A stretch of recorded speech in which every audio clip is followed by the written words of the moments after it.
nombre del Padre, y del Hijo, y del Espíritu Santo. Amén. Te ofrecemos, Padre Celestial, esta hora de reflexión sobre aquello que tú nos has revelado a través de tu palabra, a través de tu Verbo eterno, que es Jesucristo. Mándanos tu Espíritu para que nos ayude a comprender, a gustar, a practicar todo lo que aprendamos. Tú que vives y reinas con el Hijo y el Espíritu Santo, y eres un solo Dios por los siglos de los siglos. Amén.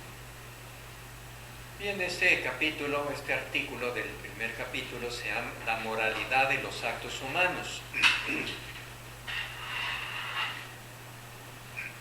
Moralidad es aquello por lo cual una acción humana es buena o mala.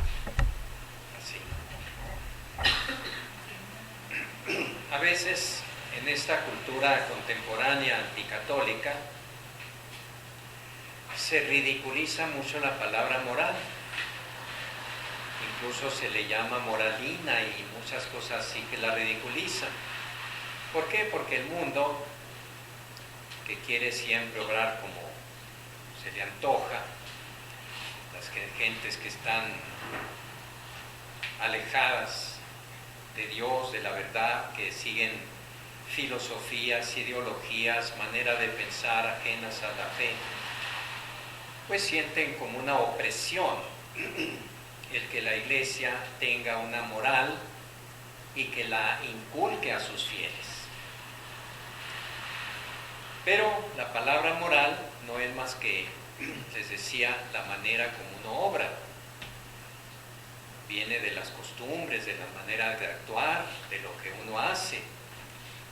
Y todos hacemos algo, ya sea de pensamiento, incluso de palabra, de obra y hasta de omisión. O sea, el no hacer algo es ya hacer algo. Y todo lo que hacemos tiene una dimensión buena o una dimensión mala. La fe cristiana, como decíamos, no es nada más creer en Dios. Creer que Dios nos envió a su Hijo Jesucristo. Creer en Jesucristo. Porque ese acto de creer se podría tomar como un acto intelectual.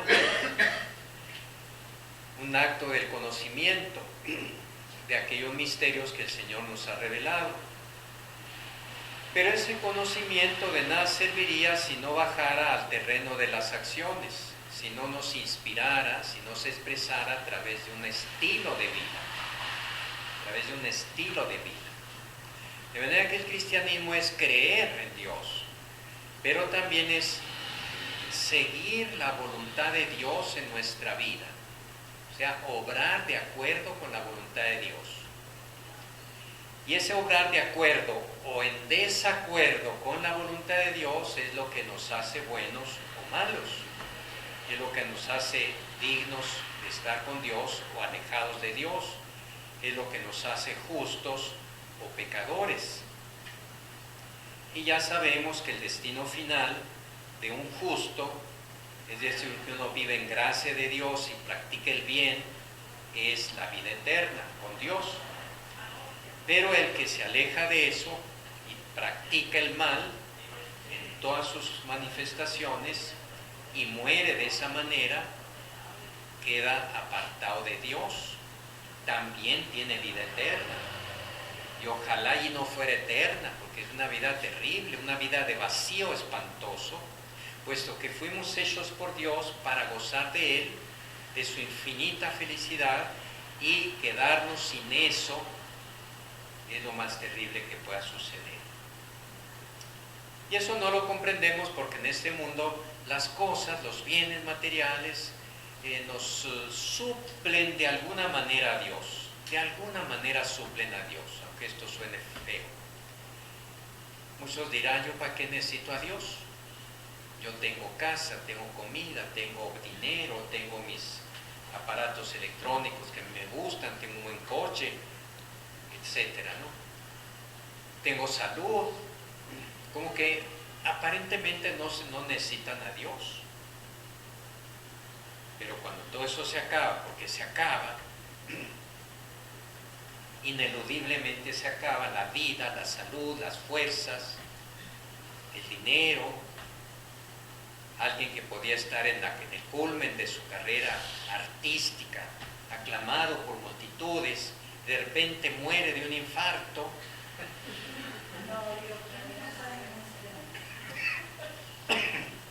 Fíjense nomás, ¿en qué momento le llegó la muerte? Eso es para pensarlo mucho.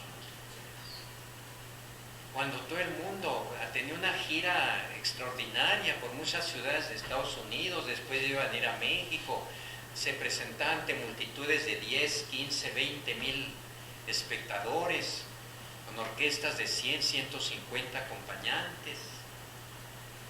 Tenía su plan. Y de repente, un simple paro cardíaco, se acabó todo. Y allí se resuelve si su vida valió o no valió la pena. Claro, nosotros esperamos que esa vida delante de Dios haya valido la pena.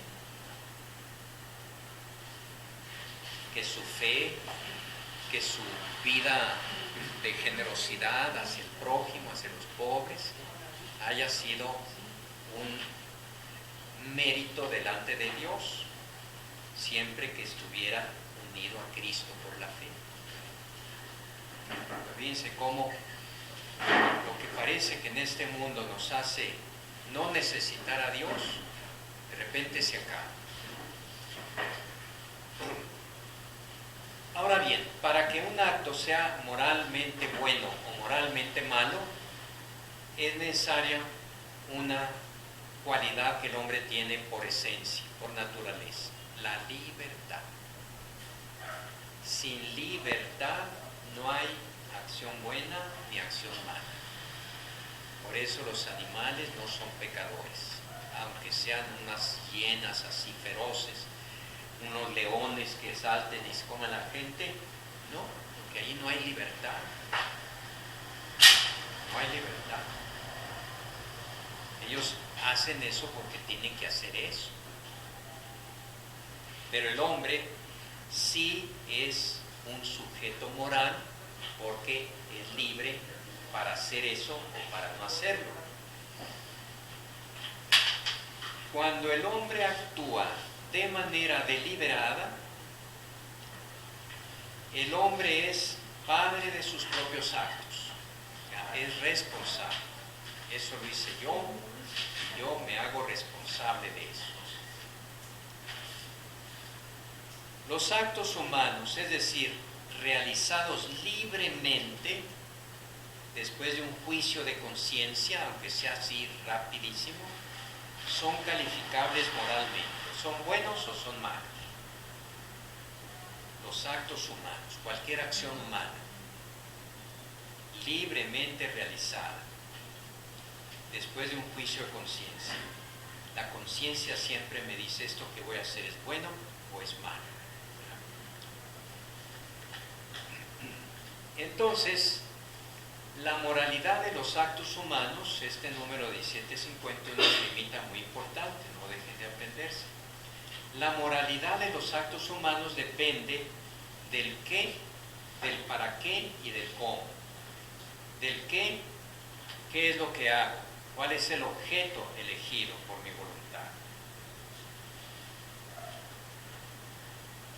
Ir a misa, ayudar en la casa, pagar mis impuestos, o todo lo contrario, hacer el mal. Si aquello que elegí para objeto de mi acción es bueno, hay un elemento primero para saber que el acto humano va a ser bueno. El fin que se busca o la intención. Y tercero, las circunstancias de la acción. Entonces, estos tres elementos son necesarios, hay que considerarlos para saber si un acto es moralmente bueno o moralmente malo.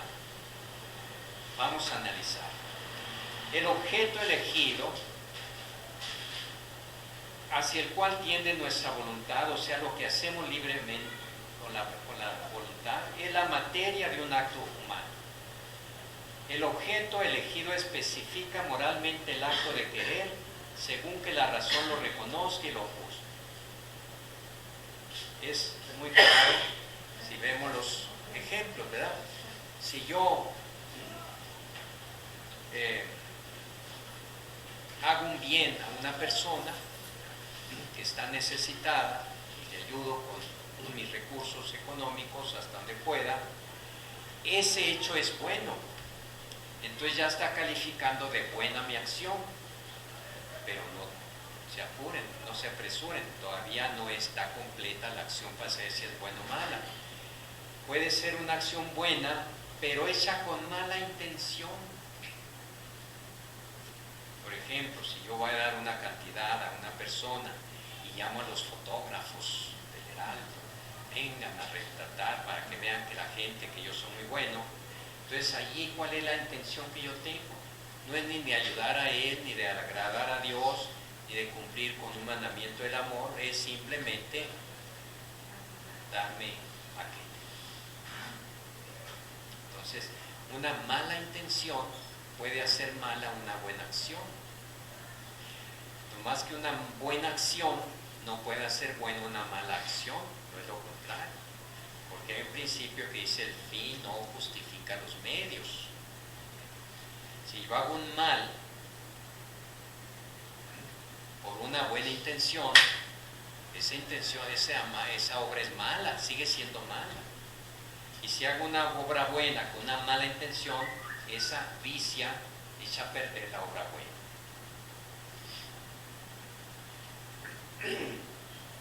Por lo tanto, la intención es un elemento esencial en la calificación moral de la acción. La intención es un movimiento de la voluntad hacia un fin. O sea, ¿por qué lo hago? ¿Para qué lo hago? Una misma acción puede estar inspirada por varias intenciones, como hacer un servicio para obtener un favor o para satisfacer la vanidad, o para ayudar sinceramente a la persona. Una intención buena, por ejemplo, ayudar al prójimo, no hace ni bueno ni justo un comportamiento en sí mismo, que en sí mismo es desordenado, como la mentira o la maledicencia. Por eso les decía, el fin no justifica los medios. ¿Y cuáles son las circunstancias? Las consecuencias son los elementos secundarios de un acto moral.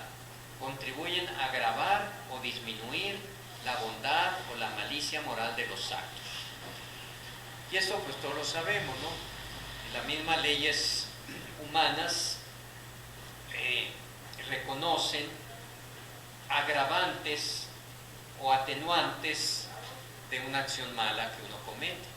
Por ejemplo, si un pobre está muriéndose literalmente de hambre, entra a una panadería y dice, pues voy a robar un pan. Robarse un pan es pecado, pero allí la situación de esa persona hace que ese pecado sea mucho menor. Y también, por ejemplo, si alguien maltrata a una persona X o maltrata a su madre o a su hijo o a su esposo o a su esposa, también ahí son circunstancias que agravan la maldad del pecado.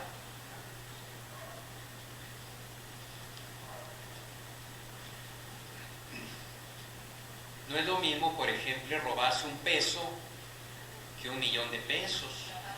No es lo mismo robarle un peso a un rico que a un pobre. O sea, hay muchos elementos que hacen que mi acción sea más grave o menos grave, aunque nunca deja de ser mala en sí. Pero pueden llegar hasta excusar totalmente a la persona de haber hecho el mal. Es la no imputabilidad. Como sabemos, una persona que no está en su juicio y que hace un crimen, comete un crimen o un delito, pero se prueba que está mal de sus facultades mentales, pues no es imputable. Estos elementos de la moral católica han pasado obviamente a las leyes civiles y penales. ¿Por qué? Porque son racionales, pero son parte también de nuestra ley.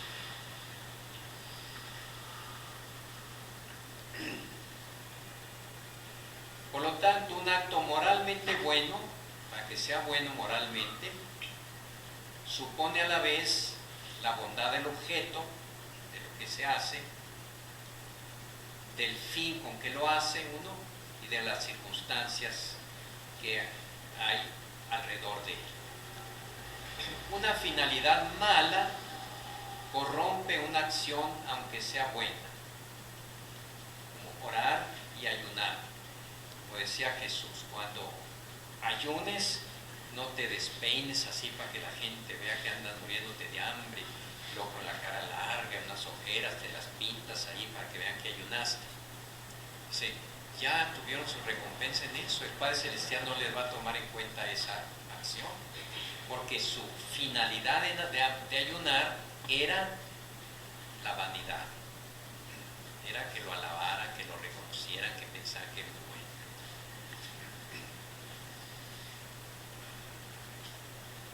El objeto de la elección, aquello que hago, puede por sí solo viciar el conjunto de todo el acto. Hay comportamientos concretos, como la fornicación, que siempre es un error elegirlos, porque su elección comporta un desorden en sí mismo, un mal moral. Es por tanto erróneo juzgar de la moralidad de los actos humanos considerando solo la intención que los inspira y las circunstancias. O sea, si el acto es malo, no hay intención que lo haga bueno o circunstancias que lo hagan bueno. Sí pueden liberar de culpabilidad al sujeto si él no es consciente de lo que ha hecho. Pero no está permitido hacer algo malo para obtener un bien. El fin es obtener un bien, no justifica hacer un mal. Vamos a resumir eso. El objeto, la intención y las circunstancias constituyen las tres fuentes de la moralidad de los actos humanos.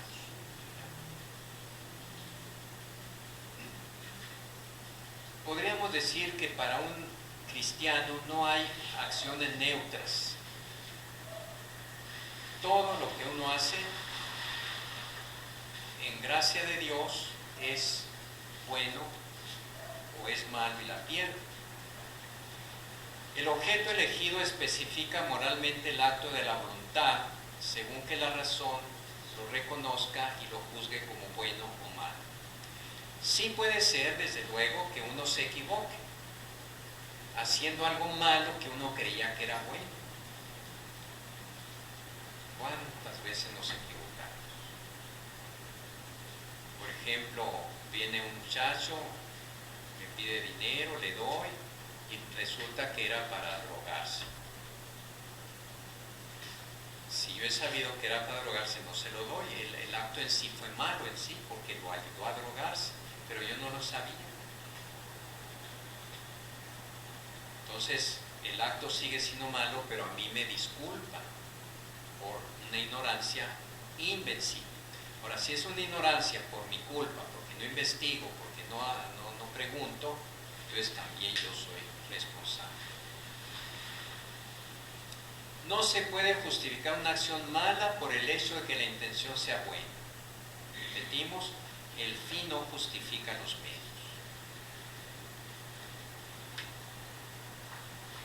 El acto moralmente bueno supone a la vez la bondad del objeto, del fin, o sea, la intención y de las circunstancias. Entonces, actuar.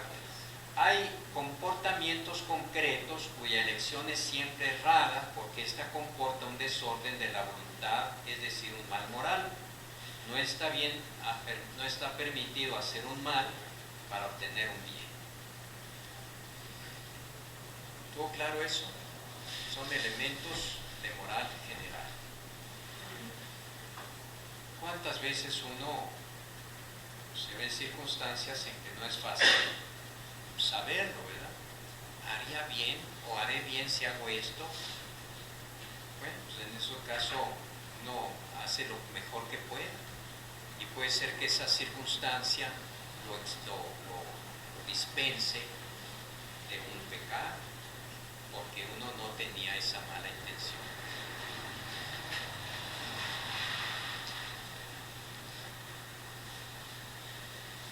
También vamos a ver la moralidad de las pasiones.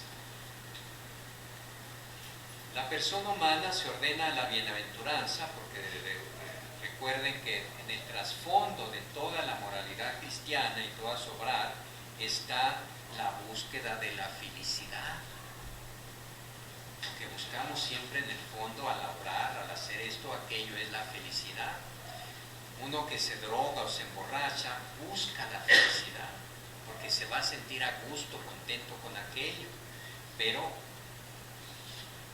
toma un camino equivocado. Las pasiones o sentimientos que experimenta pueden disponerla y contribuir a él, pueden disponer a la bienaventuranza. ¿Qué son las pasiones? El término pasiones pertenece al patrimonio del pensamiento cristiano. Los sentimientos o pasiones designan las emociones e impulsos de la sensibilidad que inclinan a obrar o a no obrar en razón de lo que es sentido o imaginado como bueno o como malo. Pues aquí está muy técnica la definición, pero pues es muy comprensible, ¿no? Las pasiones es la inclinación que yo siento en el nivel de impulsos sensibles para hacer algo o para no hacer, para evitar. Por ejemplo, para trabajar, para, pues tengo que lavar los trastes, pero no tengo ganas. Entonces un sentimiento, una pasión, una sensibilidad me dice que no.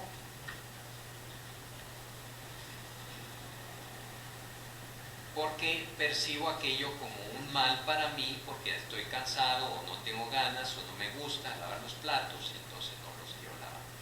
Las pasiones son componentes naturales del psiquismo humano, de la psicología humana.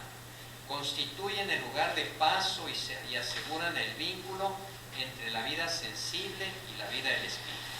Estamos aquí pues metidos mucho en psicología. Nuestro Señor señala al corazón del hombre como la fuente de donde brota el movimiento de las pasiones. Del corazón sale todo. Pero por la palabra corazón entendemos el núcleo más profundo del ser humano, ahí donde se deciden las acciones. Las pasiones son numerosas. La más fundamental es el amor que la atracción del bien despierta. El amor causa el deseo del bien ausente y la esperanza de obtener. Aquí por amor se entiende la tendencia hacia algo que percibo como bueno. Este movimiento culmina en el placer y el gozo cuando poseo aquello que busco.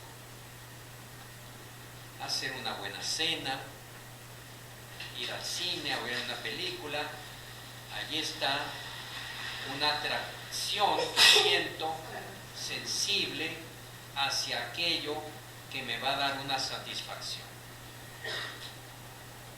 Y por lo contrario, siento rechazo o aversión o temor ante algo que tengo que hacer, pero lo percibo como una amenaza para mi felicidad, para mi bien. Decía Santo Tomás, amar es desear el bien a alguien. Las demás afecciones tienen su fuerza en este movimiento original del corazón del hombre hacia el bien. El hombre tiende o debería de tender naturalmente al bien y rechazar el mal, tener una aversión hacia el mal. Lo malo es que por nuestra situación de debilidad de hombres pecadores, por el pecado original y por nuestros propios pecados que nos han debilitado tanto, a veces tendemos a algo malo como si fuera un bien y rechazamos algo bueno como si fuera un mal. O sea, tergiversamos todo.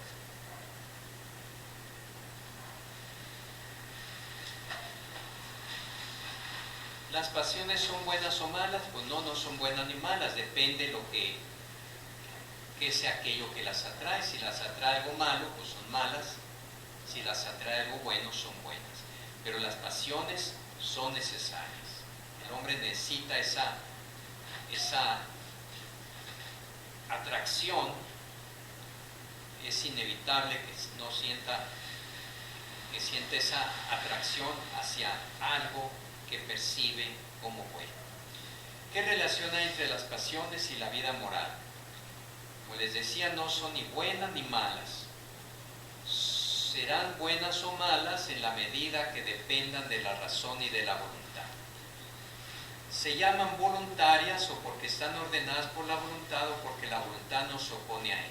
Pertenece a la perfección del bien moral humano el es que las pasiones estén reguladas por la razón. ¿Cuántas veces hacemos cosas que son malas y decimos, no, pues es que la pasión me atrajo, me siento muy inclinado a ello? Como aquel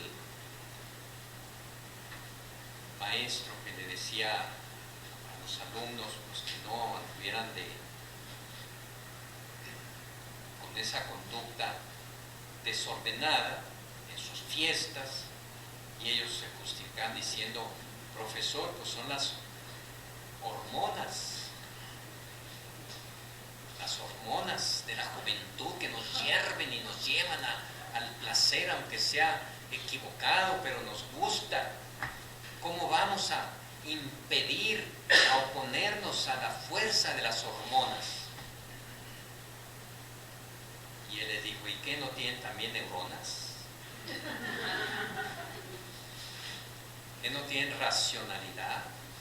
¿Que no viene después ahí, no entra en juego la reflexión a ver si aquello que están haciendo y que les parece gracioso, como juntarse a drogarse o a emborracharse o a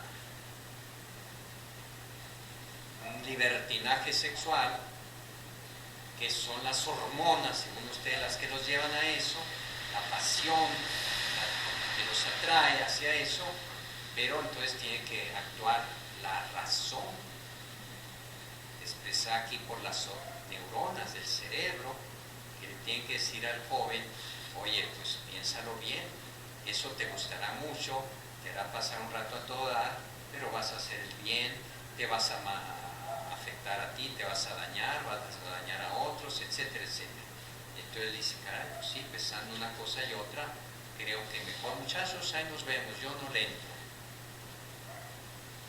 Porque entraron en juego las neuronas, porque entró en juego la razón. Y si esa razón además está fortalecida con la gracia de Dios, con más razón, porque la razón no es cristiana necesariamente, es humana, es una cualidad de todo ser humano, cristiano o no. Pero en el cristiano que está en gracia de Dios, la razón es iluminada por la fe y fortalecida por la gracia divina, y entonces tiene un elemento más que le ayuda a discernir si hace aquello o no lo hace.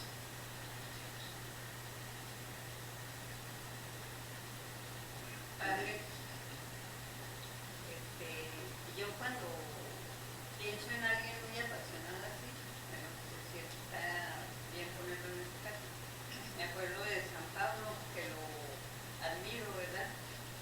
Toda la pasión que le ponía cuando él estaba en contra de los cristianos y toda la fuerza y todo su ser, digamos, en perseguirlos, en destruirlos y todo.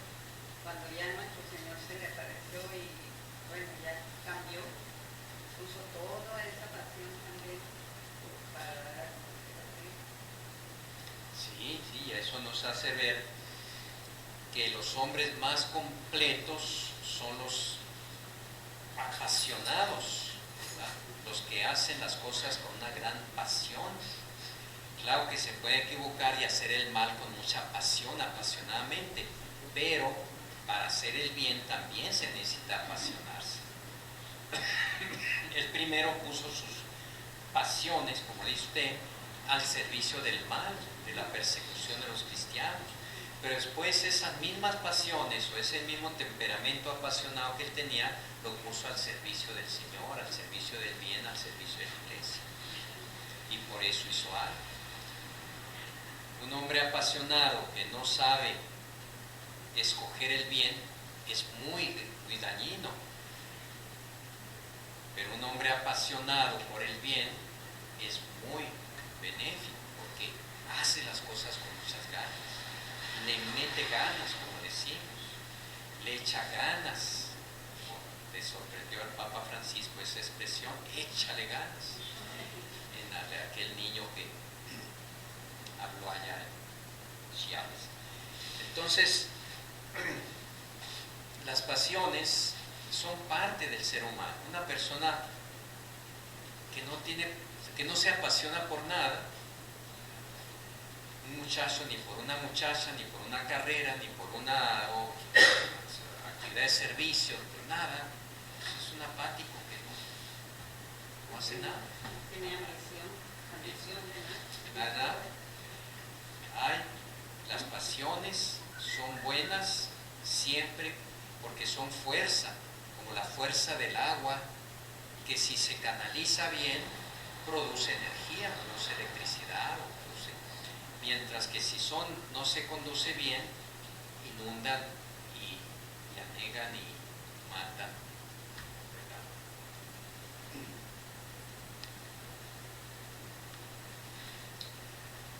Los sentimientos más profundos, cuando dice, pertenece pues a la perfección del bien moral humano el que las pasiones estén reguladas por la razón. Los sentimientos más profundos no deciden ni la moralidad ni la santidad de las personas. Más bien son el depósito inagotable de las imágenes y de las afecciones en que se expresa la vida moral. Las pasiones son moralmente buenas cuando contribuyen a una acción buena, malas si contribuyen a una acción mala. Es lo que hemos visto. La voluntad recta ordena al bien y a la bienaventuranza los movimientos sensibles que asume. La voluntad mala sucumbe a las pasiones desordenadas y las exacerba. Las emociones y los sentimientos pueden ser asumidos en las virtudes o pervertidos en los vicios. En la vida cristiana el Espíritu Santo realiza su obra movilizando todo el ser, incluso sus dolores, temores y tristezas, como aparece en la agonía y la pasión del Señor. El Espíritu Santo realiza su obra utilizando las pasiones humanas, ayudándoles a encauzarlas por un cauce constructivo, incluyendo el dolor, el temor, la tristeza.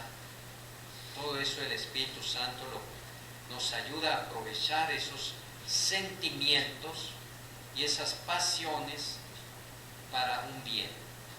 Cuando se vive en Cristo, los sentimientos humanos pueden alcanzar su consumación en la caridad y la bienaventuranza divina. Ahí tienen ustedes a la Madre Teresa, que será canonizada dentro de unos días. Pues cómo le metió ganas a lo que hacía.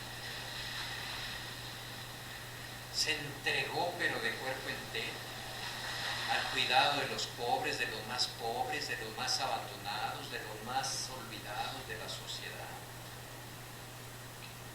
Ella no hubiera podido hacer la obra que hizo si no hubiera sido una mujer fuerte. Una mujer fuerte es la que tiene pasiones fuertes. Y esas pasiones fuertes, esa mujer fuerte pueden dañar y ser una mujer muy mala, un hombre muy malo, porque utiliza sus pasiones para el mal. En cambio, si utiliza esas pasiones para hacer el bien apasionadamente, imagínense las alturas de santidad a la que se debe. La perfección moral, pues, consiste en que el hombre no sea movido al bien solo por su voluntad, sino también por su apetito sensible. O sea, no nada más así fríamente yo quiero hacer esto bueno, sino que si eso está enriquecido por una inclinación afectiva, sensible, entonces la acción se realiza con más perfección. Como dice el Salmo, mi corazón y mi carne, fíjense, mi carne, o sea, mi sensibilidad, mi cuerpo, todo lo que yo soy, gritan de alegría por el Dios vivo. Ya de aquí viene pues que al Señor tenemos que servirlo con nuestra inteligencia, con nuestra voluntad y con nuestras emociones, para que sea una entrega total. No podemos dejar al entrar en la iglesia, como decía uno, no podemos dejar el cerebro en la puerta, como si el ser un creyente, por ser un creyente yo no necesitara ya la razón o la inteligencia. Claro que la necesitamos. Tampoco puedo dejar la voluntad en la puerta, porque el ser creyente y el ser discípulo del Señor no significa que yo voy a ser una persona sin voluntad. Y tampoco debemos dejar los sentimientos, porque esos van a ponerse al servicio del Señor y de su iglesia y de su plan de salvación. El hombre es todo eso, y el hombre entero tiene que entregarse al Señor. Ustedes lo ven muy claramente, por ejemplo, el matrimonio, como esposos, como padres de sus hijos, lo ven como en esa vida de entrega mutua a los esposos, de entrega a sus hijos, claro que ponen la inteligencia. Obviamente, la inteligencia está en todo. Piensan, sopesan lo que van a hacer, en qué van a trabajar, cómo lo van a mantener, cómo van a poner su casa, etc. Entra la voluntad para poder hacerlo, pero entran también los sentimientos. Se sienten a gusto, felices, apasionados. Hay que tener mucho cuidado en el matrimonio para que esos sentimientos que están muy presentes y muy vivos al principio, pues no se vayan acabando. Y después quede la pura voluntad, ¿no? No, pues yo sigo casado porque pues me casé. Ni modo. No, tiene que estar apasionado, lo cual significa enamorado hasta la muerte.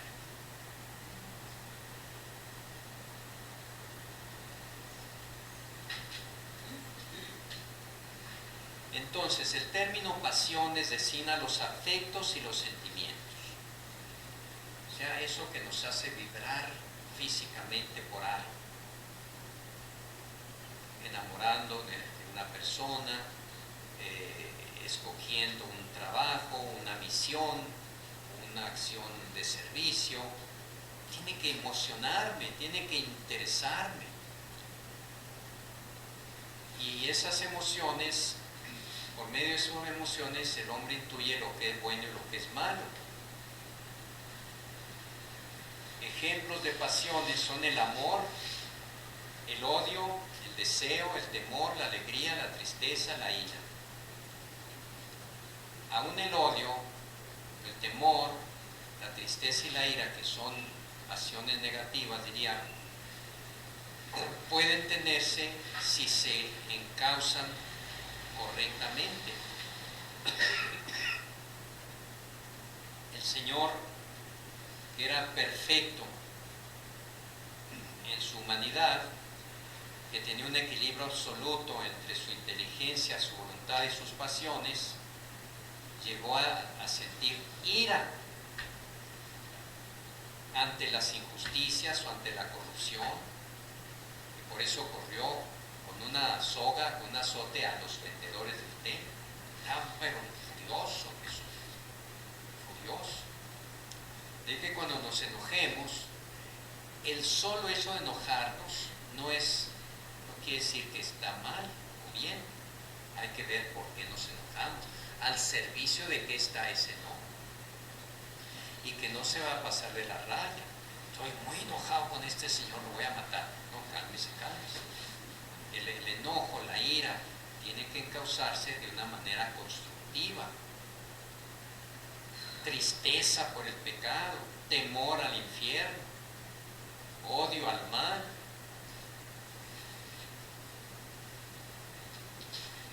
las pasiones, en cuanto a impulsos de la sensibilidad, no hay ni bien ni mal moral.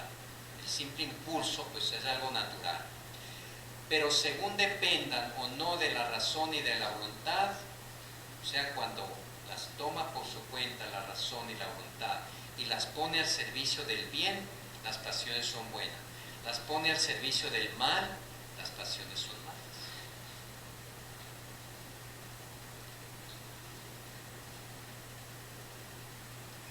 Las pasiones y las emociones y los sentimientos pueden ser asumidas por las virtudes, o sea, la virtud,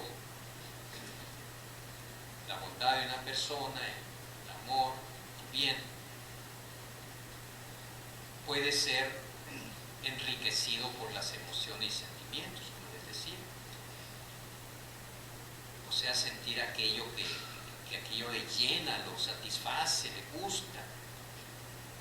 O pervertidos por el vicio, por los vicios. La perfección del bien moral consiste en que el hombre no sea movido al bien solo por su voluntad, sino también por su corazón. La perfección, como que aquí se resume todo. La perfección del bien moral, o sea, de lo que hacemos bueno, lo que hacemos bueno, nuestros actos buenos, llegan a la perfección cuando los hacemos no solo movidos por la voluntad y por la razón, sino que están enriquecidos por el corazón, es decir, por el sentimiento. O sea, por el amor. Por el amor. El amor es la más grande de todas las pasiones.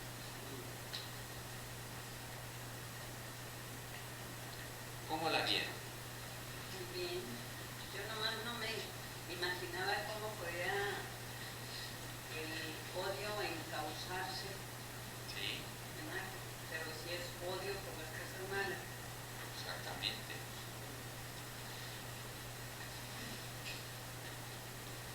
A una persona pues no se le puede odiar, pero sí se puede odiar las acciones malas que esa persona realiza. Así como Dios no odia al pecador, sino odia Y el mal, al pecado. claro, exactamente. La tristeza pues puede ser mala, pero también puede ser buena. Si yo me siento triste por haber hecho el mal, esa tristeza me va a ayudar a reconciliarme con Dios, a arrepentir. Entonces no le tengamos miedo a los sentimientos. Los sentimientos son una riqueza humana que puede ponerse al servicio del bien. Y más aún, debe ponerse al servicio del bien para que este bien sea más perfecto. Cuando hacemos las cosas con pasión, si son cosas buenas, son mucho mejor que cuando las hacemos sin pasión. Eso pues lo vemos continuamente. ¿Sí? En 1764 ya se cura el vínculo entre la vida sensible y la vida del espíritu. ¿En qué número? 1764. Sí. ¿Qué quiere decir que asegura? 1764. Las pasiones son componentes naturales del psiquismo humano. Lo que les estaba diciendo, que las pasiones son algo natural, algo que forma parte de nuestra naturaleza humana. Una persona sin pasiones, pues sí, es una persona, pero es pobre, tiene una personalidad pobre. Una persona muy apasionada es una persona muy rica y constituye el lugar de paso y asegura el vínculo entre la vida sensible y la vida del espíritu. O sea que están como en el límite entre lo espiritual y lo sensible, contribuyendo a lo espiritual, o sea, están al servicio del espíritu. Las virtudes, el bien moral, pues es algo espiritual porque es una acción del alma. Pero esas acciones hechas con ayuda de las pasiones contribuyen al bien. Es lo mismo que hemos estado diciendo. Son aseguran el vínculo o la relación que hay entre mi vida sensible y mi vida espiritual. Alguien muy maniqueo o muy super espiritual podría ver con desdén las pasiones y la sensibilidad, como si eso fuera algo contaminante de la vida espiritual. Y no, al contrario, esos elementos sensibles enriquecen la vida espiritual. ¿Por qué se constituye el lugar de paso?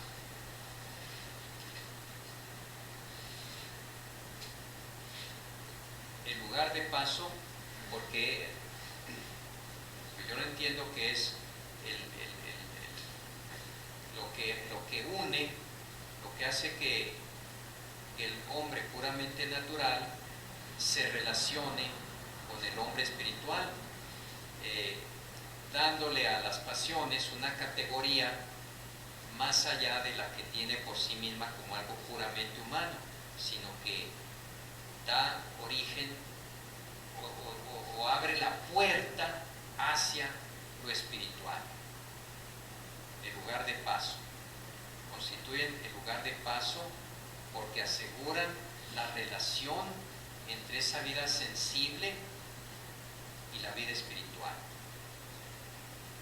Repito, eso lo entendemos mejor si vemos esas espirituales desencarnadas que sienten que cualquier emoción o sentimiento es algo indigno de una vida espiritual. Y aquí al contrario, está reivindicando la nobleza de los sentimientos y de los afectos. Por ejemplo, pues en la familia las expresiones de afecto que hay entre los esposos, entre los padres de los hijos, con los niños de la familia, que son expresiones a las que las personas se sienten totalmente inclinadas o atraídas, no hay que tenerles miedo. Pero sí hay que estar cuidadosos de que no se pongan al servicio del pecado, sino al servicio de la virtud. Porque cuántas veces esas expresiones en la familia, entre miembros de la familia, expresiones afectivas, se desvían, se corrompen.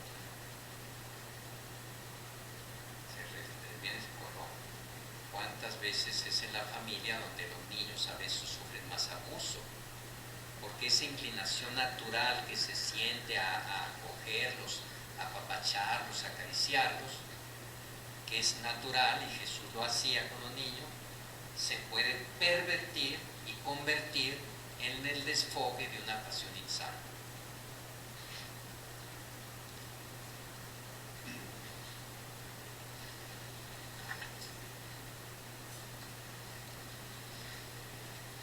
Quisiera terminar aquí para tomar desde el principio, no interrumpir el tema de la conciencia, muy importante, porque finalmente la conciencia es la voz de Dios que hay en cada quien, que le dice si aquello que va a hacer es bueno o es malo.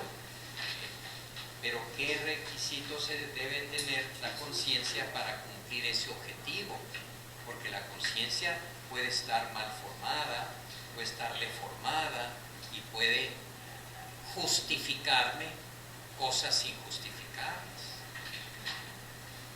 Y entonces yo voy a decir, no, yo hice eso porque en conciencia creí que era lo bueno. Bueno, pero era malo. Entonces tú tienes obligación de formar tu conciencia. Porque si no, cualquier cosa se justificaría porque la hace uno de acuerdo con la propia conciencia. Pero esto sirve nada más de introducción al tema de la conciencia moral, que es sumamente importante.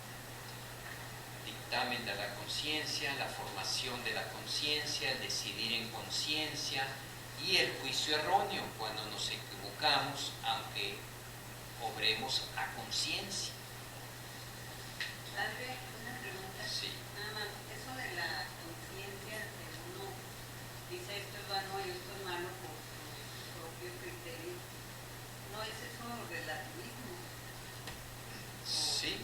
relativismo acaba por eliminar la conciencia. relativismo exactamente. ¿El relativismo qué ¿Qué es? es el relativismo exactamente? El relativismo vendría a ser la el decidir de que si la cosa es buena o mala, nada más atendiendo a mi propio juicio, al juicio de cada quien, sin echar mano de elementos objetivos, o sea, nada más por lo que a mí me parece. Pero como cada individuo es diferente, entonces, al no tener una regla externa que nos oriente, al no aceptarla, por ejemplo, la ley natural, los principios básicos de la moral, de la ley, entonces cada quien hace lo que le da la gana, lo que le parece que es bueno, evita lo que le parece que es malo, sin tener en cuenta el bien o el mal objetivo, o sea que existe aunque yo no lo apruebe o no lo conozca. Y de allí que estamos en una sociedad en que ya nadie se pelea por nada, porque dice, no, pues para mí esto es bueno y para ti será mal, pues a cada quien con su verdad. Y de esa percepción del conocimiento, que se refiere a saber lo que es bueno y malo, se pasa a un nivel moral en que el bien y el mal dependen de lo que cada quien decida. Y es lo que pasa actualmente. Hay cosas sumamente importantes en la vida que se deciden por mayoría de votos. Por ejemplo, en una determinada época, México, si se hubiera llevado ante el Congreso la posibilidad de aprobar como matrimonio la relación entre dos personas del mismo sexo, en ese momento la mayoría dijo que no y no pasó la ley. Pero se sigue trabajando en la conciencia, en el conocimiento de la gente y relajándose y relativizándose la visión de la vida.